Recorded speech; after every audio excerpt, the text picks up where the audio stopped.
அதிமுக எம்எல்ஏக்கள் தங்கியுள்ள கூவத்தூருக்கு கட்சியின் பொதுச் செயலாளர் சசிகலா இன்றும் செல்ல உள்ள நிலையில் அங்குள்ள நிலவரம் குறித்து கூடுதல் விவரங்களை தருகிறார் எமது செய்தியாளர் மீரான். வணக்கம் மீரான். அதிமுக பொதுச் செயலாளர் சசிகலா இன்று பிற்பகல் வரவுள்ள நிலையில் அங்கு செய்யப்பட்டுள்ள ஏற்பாடுகள் என்னென்ன? அதிமுக பொதுச்செயலாளர் திருமதி சசிகலா அவர்கள் இங்கே கூவத்தூரில் அதிமுக எம்எல்ஏக்கள் தங்கியுள்ள இந்த சொகுசு ரிசார்ட்ஸிற்கு கடந்த 2 முறை வந்திருக்கிறார். இன்று 3வது முறையாக இங்கு வருகிறார். இந்த சசிகலா அவர்களுடைய வருகையை முன்னிட்டு இங்கு காலையிலிருந்து பலத்த போலீஸ் பாதுகாப்பு போடப்பட்டுள்ளது. அந்த எம்எல்ஏக்கள் தங்கியிருக்கும் அந்த ரிசார்ட்ஸுக்கு முன்பகுதியில் சுமார் 50க்கும் மேற்பட்ட போலீசார் உள்ளனர். அதேபோல் அந்த ரிசார்ட்டிற்கு செல்லும் அந்த கூவத்தூர் சாலை முழுவதும் போலீசார் பாதுகாப்பு பணியில் ஈடுபட்டிருக்கிறார்கள். இது மட்டுமல்லாது கிழக்கு கடற்கரை சாலையில் அங்காங்கே போலீஸ்கார் நிறைய இடங்களில் போலீசார் குவிக்கப்பட்டுள்ளனர். எந்தவித மோதலும் ஏற்படாமல் இருக்கணும், எந்த பிரச்சனை ஏற்படக்கூடாது என்பதற்காக அதிக அளவில் இங்கு போலீஸ் பாதுகாப்பு போடப்பட்டுள்ளது. வெளிநபர்கள் இங்கே உள்ளே அனுமதிக்கப்படுவதில்லை.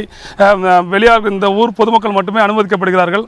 அதிமுகவினர் அடிக்கடி இந்த கார்களில் வந்து உள்ள எம்எல்ஏக்கள் இருக்கும் இடத்திற்கு சென்று கொண்டிருக்கிறார்கள். தொடர்ந்து இங்கு பலத்த போலீஸ் பாதுகாப்பு போடப்பட்டுள்ளது. மீரான், இப்போ சொகுசு விடுதியில தங்கி இருக்கிற எம்எல்ஏக்கள் இப்போ சகஜமா வெளியே வந்துட்டு போறாங்களா? இல்லை, அதாவது கடந்த புதன்கிழமை இரவு அவர்கள் இங்கு கொண்டு வரப்பட்டார்கள். இரு குழுக்களாக, அதாவது கூவா இந்த பகுதியிலும் பூந்தண்டலம் பகுதியிலும் இரு குழுக்களாக தங்கியிருக்கிறார்கள். பெரும்பாலான எம்எல்ஏக்கள் இங்கே தான் இந்த பகுதியில் தான் தங்கியிருக்கிறார்கள். ஆனால் திருமதி சசிகலா அவர்கள் நேற்று மாலை இங்கே வந்து எம்எல்ஏக்களை சந்தித்து ஆலோசனை நடத்திவிட்டு இரவு 8:45 மணிக்கு இங்கிருந்து கிளம்பி சென்றார்கள். அதன் பிறகு அமைச்சர்கள் சிலரும் அவருடன் சென்றிருக்கிறார்கள். ஆனால் எம்எல்ஏக்கள் தொடர்ந்து இந்த சொகுசு ரிசார்ட்ஸில் தான் இருக்கிறார்கள். அவர்கள் வெளியில் வரவில்லை. அவர்கள் உள்ளே தான் தங்கியிருக்கிறார்கள். எந்த ஒரு எம்எல்ஏ வந்து இங்கே வெளியில் வந்து செய்தியாளர்களை சந்தித்து பேட்டி கொடுத்ததாக எதுவும் அந்த சம்பவங்கள் எதுவும் நடைபெறவில்லை. 2 முறை திருமதி சசிகலா அவர்கள் இங்கு வந்து எம்எல்ஏக்களை சந்தித்து ஆலோசனை நடத்தினார்கள். முதல் நாள் கூட்டத்தின் முடிவில் கூட்டம் நடந்து கொண்டிருக்கும் போது அதிமுக அவைத்தலைவர் செங்கோட்டையன் செய்தியாளர்களை சந்தித்தார். அப்பொழுது உங்களது அடுத்த கட்ட நடவடிக்கை என்ன என்று செய்தியாளர்கள் கேட்டார்கள். அப்பொழுது அவர் சொன்னது, நாங்கள் ஒரு நாள் காத்திருப்போம், ஞாயிற்றுக்கிழமை காத்திருப்போம், மறுநாள் திங்கட்கிழமை எங்கள் முடிவை அறிவிப்போம் என்றார்.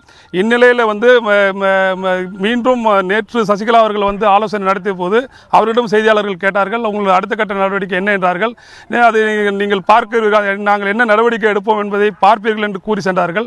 அதன் பிறகு இன்று போயஸ் தோட்டத்தில் அவர்கள் மூத்த அமைச்சர்கள் நிர்வாகிகளுடன் தொடர்ந்து ஆலோசனை நடத்தி கொண்டிருக்கிறார்கள்.